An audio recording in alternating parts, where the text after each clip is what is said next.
To make an easy rubber band ball, start with a core object, like a marble or a golf ball.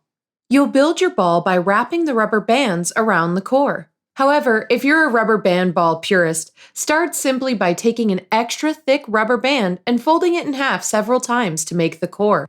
Whichever way you do it, start the ball by taking a thin rubber band and wrapping it around the core. Grab the slack and twist it to create a loop. Then wrap that loop around the core again. Repeat this process until there's no slack left in the rubber band. Next, grab another rubber band and wrap it around the core perpendicular to the first band, making a crisscross shape. Keep looping and wrapping the second rubber band around the core until it fits tightly with no slack.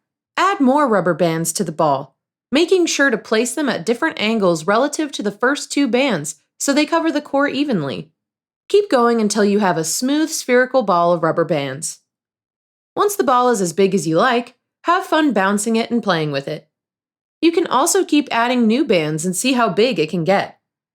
Just be careful as the ball starts to get really big, since a band could snap and hit you in the face if you try to stretch it too far. Wear safety goggles to protect your eyes if you're worried a band might snap. When your ball is finished, you can reuse the rubber bands for other things.